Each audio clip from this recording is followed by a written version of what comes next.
Sir, ಈಗ ಮತ್ತೆ ಪಾಕಿಸ್ತಾನ ಈಗ ಮತ್ತೆ ಏನಂದ್ರೆ ಜನವಸತಿ ಪ್ರದೇಶದ ಮೇಲೆ ಈಗ ದಾಳಿ ಮಾಡ್ಲಿಕ್ಕೆ ಮುಂದಾಗ್ತಾ ಇದೆ.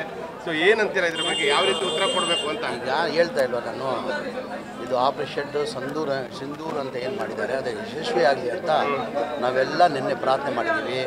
ಅವ್ರು ಪಾಕಿಸ್ತಾನಲ್ಲಿ ಏನೇನು ಇಲ್ಲ, ಸುಮ್ಗೆ ಅವರು ಏನೇನು ಇಲ್ಲ, ಅವ್ರ ಏನಿದೆ ಹೇಳಿ, ಏನೇನು ಇಲ್ಲ ಅವ್ರತವ.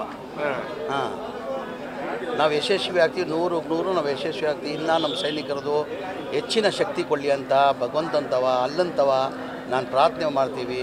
ಇವತ್ತು ಕೇಂದ್ರ ಸರ್ಕಾರದಿಂದ ಒಳ್ಳೆ ನಿರ್ಧಾರ ತೊಗೊಂಡಿದ್ದಾರೆ. ಅವ್ರು ಪಾಠ ಕಲಿಸ್ಬೇಕಂತ ತೀರ್ಮಾನ ತೊಗೊಂಡು ಆಪರೇಷನ್ ಸಿಂಧೂರ್ ಅಂತ ಮಾಡಿದಾರಲ್ಲ, ಅದು ಯಶಸ್ವಿ ಆಗಲಿ ಅಂತ ಭಗವಂತಂತ ಪ್ರಾರ್ಥನೆ. ನೀವು ಯಾವ ರೀತಿ ಅಟ್ಯಾಕ್ ಮಾಡ್ತಿದ್ರೆ ನೀವು ಇದ್ದಿದ್ರೆ ಅಂದರೆ ಪಾಕಿಸ್ತಾನ? ಇಲ್ಲ, ನಾನೇನು ಹೇಳ್ತೀನಿ ಅಂದರೆ, ನನ್ನ ಅಗತ್ಯ ಇದ್ದರೆ ಆ್ಯಸ್ ಎ ಮಂತ್ರಿಯಾಗಿ ನಾನು ಹೇಳ್ತಾ ಇದ್ದೀನಿ. ಈಗ ಪ್ರಧಾನಮಂತ್ರಿಗಳು ನನ್ನ ಪರ್ಮಿಷನ್ ಕೊಟ್ಟರೆ ಸುಸೈಡ್ ಬಾಂಬ್ ಹಾಕೊಂಡು ನಾನೇ ಪಾಕಿಸ್ತಾನ ಹೋಗ್ತೀನಿ ಅಂತ ಹೇಳಿ ಈಗಲೇ ಅದಕ್ಕೆ ನಾನು ಬದ್ಧ ಆಗಿದ್ದೀನಿ. ಏನಕ್ಕಂದರೆ ದೇಶ ಮೇಲೆ ಅಭಿಮಾನ, ಪ್ರೀತಿ, ದೇಶಕ್ಕಿಂತ ಹೆಚ್ಚೇನಿಲ್ಲ. ನನ್ನ ದೇಶಕ್ಕೋಸ್ಕರ ನಾವು ಏನು ಮಾಡಿದ್ರು ಕಡಿಮೆ, ದೇಶಕ್ಕೋಸ್ಕರ ನಾವು ಏನು ಮಾಡಿದ್ರು ಕಡಿಮೆ.